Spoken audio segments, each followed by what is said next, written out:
శ్రీమాత్రే నమః. ఈరోజు దేవీ భాగవతములోని ద్వితీయ స్కందములోని ఆస్తిక వృత్తాంతము గురించి తెలుసుకుందాము. నిన్నటి వీడియోలో జనమేజయుడు మొదలుపెట్టిన సర్పహోమము ఆస్తికుడి యొక్క మాటలతో దానిని విరమించుకున్న విషయం గురించి తెలుసుకున్నాము. ఇప్పుడు ఆస్తిక వృత్తాంతం గురించి తెలుసుకుందాము. జనమేజయ, జరత్కారుడు అని ఒక మునీశ్వరుడు ఉన్నాడు. శాంత స్వభావుడు, గృహస్థాశ్రమము స్వీకరించలేదు. అతడు ఒక రోజున ఒకానొక అడవిలో పెద్ద గోతిలో వేలాడుతున్న తన పూర్వీకులను చూశాడు. ఏమిటి ఈ దారుణమని ఆశ్చర్యపోయాడు. అప్పుడు ఆ పితలు అన్నారు కదా, నాయనా, నువ్వు త్వరగా వివాహం చేసుకో, అప్పటిదాకా మా పని ఇంతే, ముక్తి లేదు, స్వర్గం లేదు. జరత్కారుడు సమాధానం చెప్పాడు. సనామధేయురాలు, నాకు అతి వివశురాలు అయాచితంగా దొరికితే తప్పకుండా వివాహం చేసుకుంటాను అని మాట ఇచ్చి తీర్థయాత్రలకు బయలుదేరాడు. ఇదిలా ఉండగా కశ్యప ప్రజాపతి భార్యలు కద్రు వినతలు ఒక సాయంకాలం వేళ సముద్ర తీరంలో విహరిస్తూ అల్లంత దూరాన ఒక దివ్యాశ్వాన్ని చూశారు. దాని రంగు ఏమిటంటే ఏమిటి అనుకున్నారు. శ్వేతాశ్వమంది వినత, కృష్ణవర్ణమంది కద్రువ. వాదులు ఆడుకున్నారు, పందెం వేసుకున్నారు, దాసీత్వం పనంగా పెట్టుకున్నారు. రేపు వచ్చి దగ్గరకు వెళ్ళి చూసి తేల్చుకుందాము అనుకున్నారు. కద్రువ తన పిల్లలకు రహస్యంగా చెప్పింది. పిల్లపాముల్లారా, మీరు వెళ్ళి గుర్రానికి చుట్టుకొని నల్లగా కనిపించేట్టు చెయ్యండి అంది. దీనికి కొన్ని పాములు అంగీకరించలేదు. జనమేజయుడి యాగంలో అగ్నికి ఆహుతి కమ్మని వారిని శపించింది. తక్కిన పాములు వెళ్ళి గుర్రం తోకకు చుట్టుకొని దాన్ని మాత్రం నల్లగా కనిపించేటట్టు చేశాయి. తోడికోడళ్ళు వెళ్ళి చూసేసరికి తోక నల్లగా కనిపించింది. కద్రువ నెగ్గింది. వినత ఓడిపోయింది కనుక దాసీత్వం పట్టాలి. దిగులుగా కూర్చున్న తల్లిని చూసి గరత్మంతుడు వచ్చాడు. కారణం అడిగి తెలుసుకున్నాడు. నాయనా, నేను కద్రువకు దాసినయ్యాను. ఆవిడ ఏ పని చెబితే అది చెయ్యాలి. మొయ్యమంటే మొయ్యాలి, ఇంకా ఈ బతుకు ఇంతేనంది. నిజంగా మొయ్యమంటే నేనున్నానుగా, మోస్తానులే. ఎక్కడికి మొయ్యమంటే అక్కడికి మోస్తాను.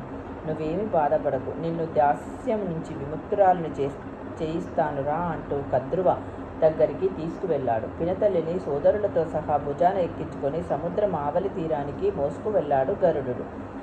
అక్కడ అడిగాడు, పినతల్లి, నా కన్నతల్లికి దాస్యం ఎలా తొలగిపోతుందో చెప్పు అని అభ్యర్థించాడు.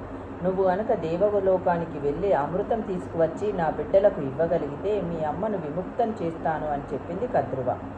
గరత్మంతుడు ఒక్క ఉతుటున ఇంద్రలోకానికి ఎగిరాడు. దేవతలతో హోరాహోరీ యుద్ధం చేశాడు. ఎలాగైతేనేమో అమృత భాండం చేజిక్కించుకున్నాడు.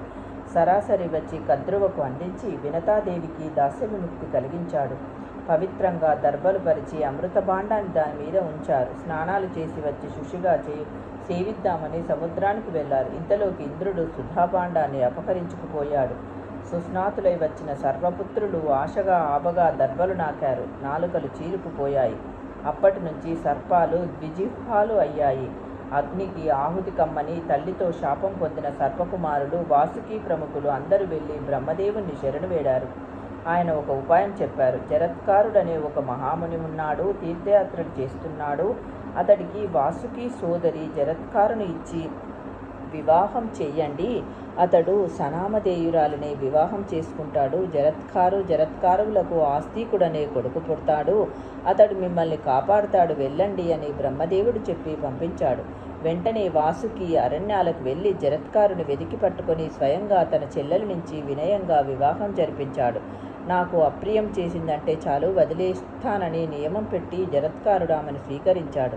పర్ణశాల కట్టుకొని కాపురం పెట్టాడు. సుఖంగా సంసారం సాగుతుంది. ఒక రోజున సుష్టుగా మధ్యాహ్న భోజనం చేసి నడుం వాల్చాడు జరత్కారుడు. ఎట్టి పరిస్థితులలోనూ నన్ను నిద్రలేపుకొని భార్యకు ఆజ్ఞాపించి గుర్రు కొట్టాడు.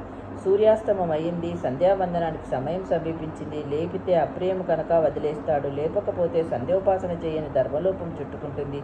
ఏమి చెయ్యాలో తోచలేదు ఆ మునిపత్నికి. ఈ రెండింటిలో నరకానికి తీసుకుపోయే ధర్మహాని కన్నా మొదటితే మేలనుకుంది. అంతగా వదిలేస్తే మహా అయితే మరణిస్తాను, అంతే కదా, పర్వాలేదనుకొని భర్తను నిద్రలేపింది. సాయం సంధ్యకు వేలైంది. లేవండి లేవండి అంది. లేస్తూనే మండిపడ్డాడు జరత్కారుడు. నిద్రలేపి ఇంత అప్రియం చేస్తావా? నిన్ను వదిలేసి నేను పోతున్నాను, నువ్వు ఈ సోదరుడింటికి పో అన్నాడు. భయంతో వణికిపోతే ఆమె అన్నది కదా, మా అన్నగారు ఏ ఫలం కోరి నన్ను నీకిచ్చి వివాహం చేశాడో అది మరెలా నెరవేరుతుంది అని రవ్వంత సిగ్గుపడుతూ నుచ్చుకుంది. చీక్కు చింతాలేని జరత్కారుడు గుమ్మం దాటబోతూ క్షణమాగి ఈ సందేహానికి సమాధానంగా తదస్తి అనేసి వెళ్ళిపోయాడు. మునికాంత వాసుకి ఇంటికి వచ్చేసింది. ఏమిటి విషయమని అన్నారు. అడిగితే తదస్థి వరకు చెప్పింది వాసుకి సంతోషించాడు. జరత్కారుడు సత్యసంధుడు కనుక అతడి మాటను విశ్వసించి సోదరిని లాలనగా చూసుకున్నాడు. తర్వాత కొంతకాలానికి సోదరి ప్రవహించింది. మగబిడ్డ పుట్టాడు. అతడే ఆస్తికుడు. జనమేజయ, తల్లి వైపు బంధువులను కాపాడుకోవడం కోసం ఆస్తికుడు వచ్చి నీ సర్పయాగాన్ని ఆపించేశాడు. ఆ యాయావరకు లీనుడు వాసుకి మేనల్లుడు. ఆయన ఆ మునిబాలుడి కోరికను మన్నించడం నువ్వు చేసిన గొప్ప పుణ్యకార్యము. సరే నాయన, భారతమంతా విన్నావు, అయినా మనశ్శాంతి కలగలేదు. నీ తండ్రికి దుర్గతి తొలగి స్వర్గతి లభించలేదు. అందుచేత సువిశాలంగా సర్వాంగ సుందరంగా భక్తి ప్రవత్తులతో దేవీ ఆలయం కట్టించు. నీ సకల వాంఛితాలు సిద్ధిస్తాయి. భక్తితో కనుక నిత్యం పూజిస్తే ఆ శివాని నీ వంశాన్ని వృద్ధి పొందిస్తుంది, నీ రాజ్యాన్ని స్థిరపరిచి రక్షిస్తుంది. విధి విధానంగా దేవీ యజ్ఞం చేసి శాంతగా దేవీ భాగవతం విను. నవరసాలతో వినసొంపుగా ఉండే ఆ దివ్య పురాణాన్ని నీకు వినిపిస్తాను. తరిద్దువు గాని ఇంతకన్నా వినదగిన పురాణం మరొకటి లేదు. ఇంతకన్నా ఆరాధించగలిగిన దేవత లేదు. జనమేజయ, ఎవరి హృదయంలో జగజ్జనని ఇష్టపడి ప్రేమతో నివసిస్తుందో నిజంగా వారి జన్మ ధన్యము. దేవిని ఆరాధించకపోవడం కన్నా ఈ ప్రపంచంలో దుఃఖం లేదు. ఆరాధించని వారంతా దుఃఖభాగులే, బ్రహ్మాదులే. భక్తితో అర్పించే దేవి పాదపద్మాలను ఆరాధించననే మనిషి ఉంటాడని నేను అనుకోను.